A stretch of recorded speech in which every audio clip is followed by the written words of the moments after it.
Fala pessoal do Reforço Policial, tudo bem com vocês? Estão felizes com a nossa primeira aula de Direito Administrativo, onde a gente vai aprender bastante coisa interessante para poder dar início aí nos seus estudos até a aprovação. Pegou aí sua caneta, pegou o seu papel para a gente fazer aquela anotação. Como você já sabe, aluno que não faz anotação não consegue a aprovação, tá bom? O nosso tema de hoje é a introdução ao Direito Administrativo, pois essa é a nossa primeira videoaula e precisamos dar aquela base para você iniciar os seus estudos. Aí surge aquela dúvida: professor, tá jóia, Direito Administrativo, vamos estudar, todo mundo está feliz, mas onde encontramos o Código de Direito Administrativo CDA? Onde encontramos o CDA para dar início a nossos estudos aí, para estar acompanhando essa videoaula? Aí eu falo para vocês, a resposta é muito simples. Não existe Código de Direito Administrativo, logo você não vai encontrar em lugar nenhum.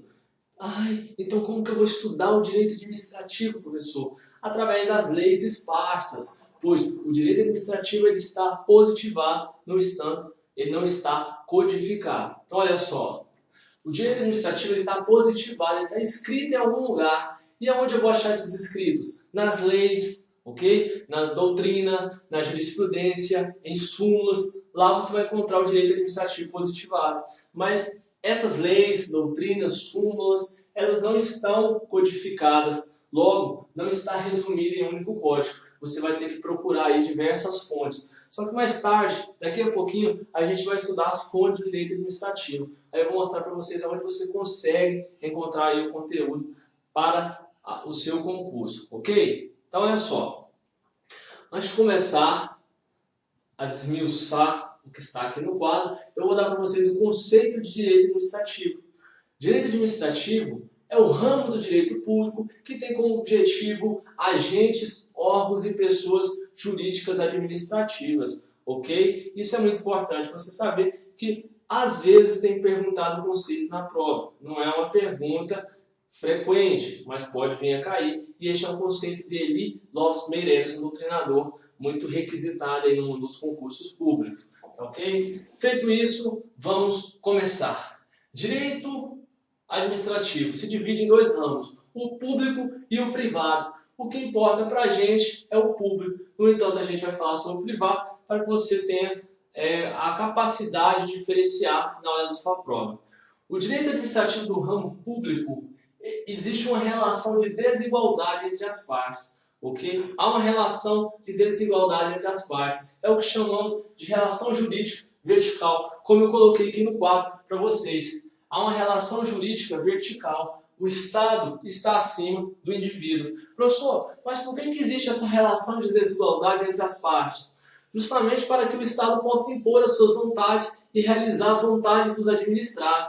Olha só, se não existisse essa supremacia do Estado em face do individual, ou seja, do privado, ele não conseguiria impor suas vontades, logo não conseguiria administrar. Porque a gente vai ver que no direito administrativo do ramo público, o objetivo é o coletivo, ou seja, o Estado administra para quem, professor? Para os administrados. Sério? Para os administrados, ou seja, para o coletivo e não somente para uma pessoa. Tá jóia? Tá jóia. E o direito administrativo do ramo privado, professor? O que é? O direito administrativo do ramo privado há uma absoluta igualdade entre as partes e é o que chamamos de relação jurídica horizontal. Está aqui, relação jurídica horizontal. Aqui não há um maior do que o outro, ou seja, no direito administrativo do ramo privado são todos iguais. Aqui todos têm os mesmos deveres e os mesmos direitos, tá joia? Professor, o senhor falou aí que no direito administrativo do ramo público existe uma relação jurídica vertical, né? Existe uma relação de desigualdade entre as partes. Eu entendi. Mas o que gera essa relação jurídica vertical? Como que faz para que exista relação jurídica? Existem dois princípios, pessoal, implícitos na Constituição Federal. Quando eu falo implícitos, eu quero dizer que eles não estão expressos, mas eles estão lá de forma implícita. Através da leitura do texto constitucional, você vai vê-los, tá joia? Princípios que norteiam o direito administrativo. São princípios bastante importantes. E você vai escrever aí agora no seu material. Não de forma abreviada como eu, que tenho um quadro pequeno. Você vai escrever ele completinho ali com todas as letras. É o princípio da supremacia do interesse público sobre o privado, que gera os poderes, e o princípio da indisponibilidade do interesse público, que gera os deveres. Aqui é muita calma nessa hora. Esses dois são princípios implícitos que norteiam o direito administrativo. Professor, aonde eles estão implícitos? No artigo 37 da Constituição Federal. Tá joia? Você não vai ver ele lá escrito, mas pela leitura do artigo vocês vão subentender que eles estão lá. Então, olha só. O princípio da supremacia do interesse público sobre o privado, pessoal, ele gera os poderes da administração. Ou seja, é aqui que entra essa relação jurídica vertical. A administração tem poderes para realizar determinados atos sobre o administrado. Já o princípio da indisponibilidade do interesse público, ele gera os deveres, ou seja, os deveres que a administração tem com os administrados. A administração ela não pode só mandar, ou seja, ela não pode só criar obrigações, ela também tem que dar direitos. Então esses princípios fazem aí essa harmonia entre poderes e deveres, tá ok? Anotou isso aí? Isso é muito importante para a sua prova. Agora vamos estudar mais um tópico da nossa introdução do direito administrativo, que é o sistema não contencioso ou atividade jurídica não contenciosa. O que quer dizer isso, professor? O que o senhor quis dizer com sistema não contencioso ou atividade jurídica não contenciosa? Eu quis dizer que as decisões do direito administrativo não fazem coisa julgada. Não entendi. Pessoal, isso é muito importante. A gente vai ver nas aulas futuras que existe um processo administrativo disciplinar chamado de PAD. As decisões proferidas no PAD, elas não fazem coisas julgadas, ou seja, elas podem ser vistas numa esfera judicial.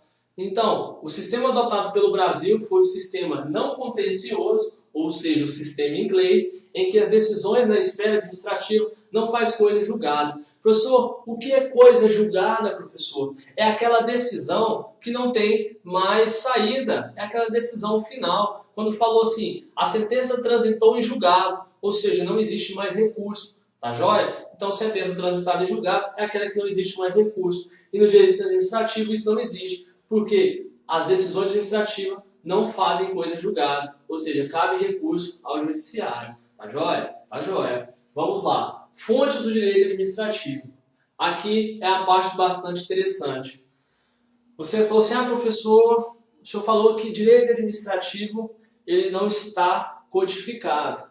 No entanto, ele está positivado. Aonde que eu vou encontrar aí, então, o direito administrativo?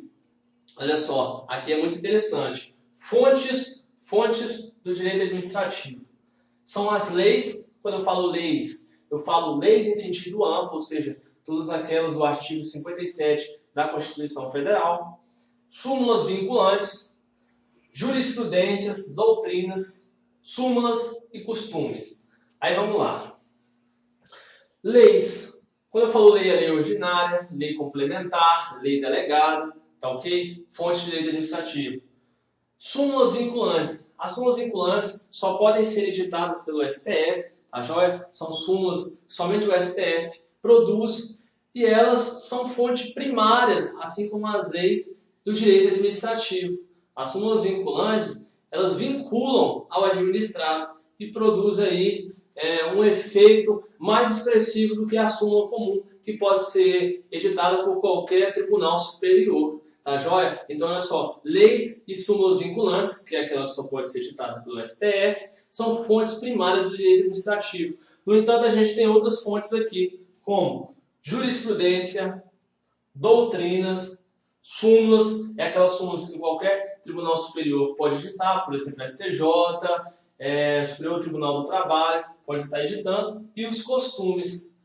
Esses são fontes secundárias do direito administrativo. No entanto, também são fontes. Olha só, jurisprudência é aquelas decisões reiteradas do Poder Judiciário, tá ok? Que são aplicadas em determinado assunto legal. A doutrina são aqueles estudiosos que escrevem sobre determinado assunto, também é fonte do direito administrativo. As súmulas são as súmulas que são editadas pelos tribunais superiores e o costumes, pessoal, apesar de existir o princípio da legalidade, ainda assim ele é utilizado em alguns casos e nas provas tem caído que ele é fonte também do direito administrativo. É claro que ele é muito pouco usado hoje em dia, mas ele não deixa de ser fonte. Tá joia? Então essa aula de introdução, a gente aprendeu bastante coisa interessante, demos aqui a introdução completa do direito administrativo, tá joia? A gente viu que ele está positivado, escrito, mas ele não está codificado, que é resumido em um único código.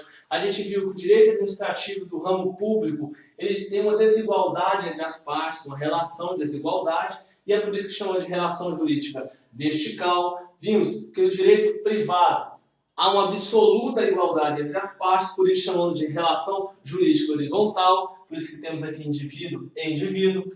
Vimos também os princípios que norteiam a administração pública, que é a supremacia do interesse público sobre o privado, que gera os poderes, e a indisponibilidade do interesse público, que gera os deveres. Também trazemos aqui o sistema não contencioso, onde falamos que as decisões administrativas não fazem coisas julgadas. O Brasil adotou o sistema inglês do não contencioso. E também vimos as fontes de direito administrativo. Vimos fontes primárias e secundárias. As primárias são leis e súmulas vinculantes. As secundárias são jurisprudência, doutrinas, súmulas e costumes. Ok, pessoal? Eu agradeço. Muito obrigado por assistir essa videoaula. Se você ficou com uma dúvida, posta aí nos comentários. Peço que você curta o nosso vídeo, que você compartilhe com seus amigos para que mais pessoas sejam ajudadas. Tá ok? Muito obrigado. Acesse reforçopolicial.com e veja nossas novidades que todos os dias iremos postar para vocês. E até mais.